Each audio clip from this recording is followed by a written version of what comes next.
అమ్మ చేతితో మొలతాడు కడితే మొనగాడైనోడు, ఆ మొలతాడు కొలతే మెడతాళి కట్టి ఆలి మొగుడవుతాడు. అమ్మ చేతితో మొలతాడు కడితే మొనగాడైనోడు, ఆ మొలతాడు కొలతే మెడతాళి కట్టి ఆలి మొగుడవుతాడు. పేరు మడతలో ఊగులాడత ఉలికులికి పడతాడు, చిలిపి బంతిలా గెంతులా చిరుడొక్కన తంతాడు. తప్పటడుగులా నడకతోనే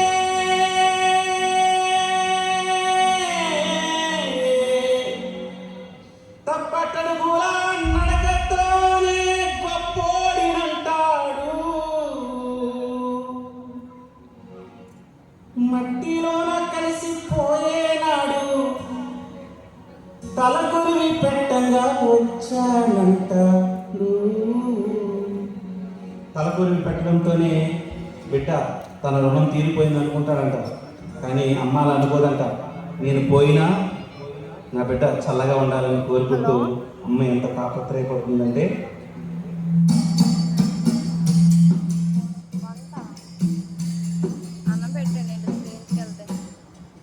దాంతో వేయచ్చు కాబట్టి కమ్మనైన అమ్మ పాట వింటే ఎంత మధురమో, మనసుకు కాదు మరువతరము. కమ్మనైన అమ్మ పాట వింటే ఎంత మధురమో,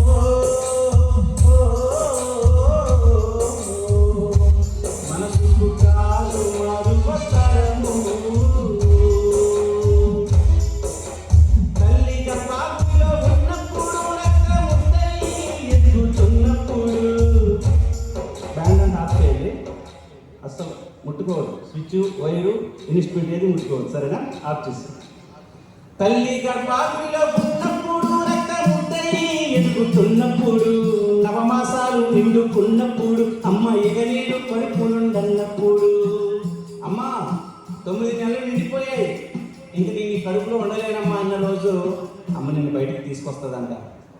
కత్తి మీద సాము చేసినట్టుగా కొండంత నొప్పులు అమ్మ తీసుకుంటూ జన్మనిచ్చి కొత్త లోకాన్ని చూపించి సచ్చిన సోమోలే సొమ్మసిల్లునమ్మా.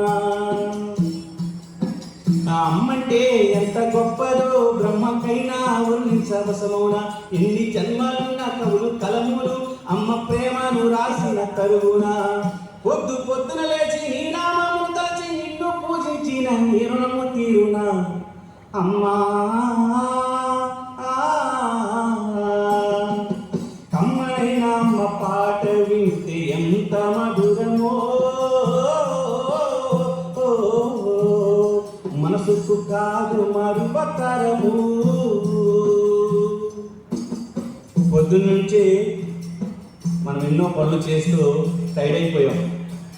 నేను గత పని చేయగలిగి పాటలు పాడుకొని ఉన్నాను. మనం తిరిగిన వాళ్ళ గురించి చెప్తున్నాను. మరి గంటకి గడికి ఒక్కరోజుకి వారం రోజుకి ఇంత అలసిపోతే 9 నెలల పాటు మనల్ని మోస్తూ దాస్తూ కంటికి రెప్పలా చూసుకుంటూ తన రక్తంలో చివరికి తన ప్రాణంలో నీకు సగం ఇచ్చిన తర్వాత ప్రసవించిన తర్వాత అమ్మ పరిస్థితి చూడండి ఏ విధంగా ఉందో. పచ్చి బాలింతాయి వెచ్చాలు నింగుతూ ఒళ్ళు నొప్పులు ఉన్న ఓర్చుకొని అమ్మ కక్కి ఏరిన పుట్టు గుడ్లాల పిండేసి సాగిలో అమ్ముళ్ళు సబ్బోలు ఎరుగును.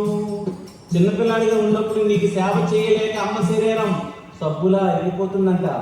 చిన్న నోట అమ్మ అమ్మ అంటే గావురంగా నువ్వు మారాము చేస్తే పావురంగా అమ్మ సంపను గిల్లి ముద్దాడి శంకల ఎత్తుకుంటాది.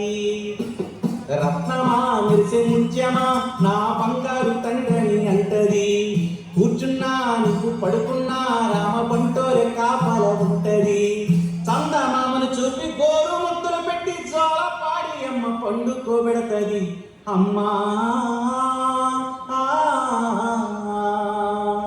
కమ్మనైన అమ్మ పాట వింటే ఎంత మధురమో, మనసుకు కాదు మరువతరము.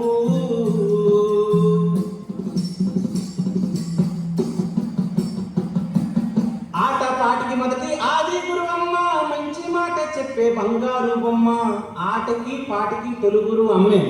మన డ్రిల్ మాస్టర్ నేర్పించరండి మనకి ఆటలు, మన సంగీతం టీచర్ నేర్పించరు మనకి పాటలు.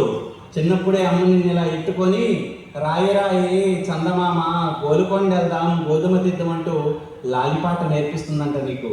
నీ మొలతాడికి తాడు కట్టి తనలా లాగుతూ నీకు ఆట నేర్పిస్తుందంట. ఆట పాటకి మొదటి ఆది గురువమ్మ, మంచి మాట చెప్పే బంగారు అమ్మ. 5 ఏళ్ల వయసులో పలక చేతికిచ్చి బడికి పోబిట్టని బతుకు బాట చూపి 1, 2 చదివి వానమాలు నేర్చి వయసుతో పాటు చదువు పెరుగుతుంటే కన్న బిడ్డను కళ్ళ ముందు చూసుకొని కడుపు నిండినంత సంబరపడతది. టీచరు గొప్ప డాక్టరు కలెక్టరు కావాలనుకుంటది. మనసున్న తల్లి మన అమ్మకమ్మని కళ్ళెన్నో మదిలోన కంటది. జన్మనిచ్చిన అమ్మ రాతి బొమ్మ కాదు, అమ్మ బొమ్మ కాదంట. వృద్ధాశ్రమాల్లోన అనాథాశ్రమాల్లోన అంతెందుకు, మన ఇంట్లోనే ఆ పక్కన మంచాన ఆ మూలాన మంచం వేసేస్తాం. జన్మనిచ్చిన అమ్మ రాతి బొమ్మ కాదు, జగమంతా జన్మంతా కొలిసేటి దైవము అమ్మా. ధన్యవాదాలండి, థ్యాంక్ యూ.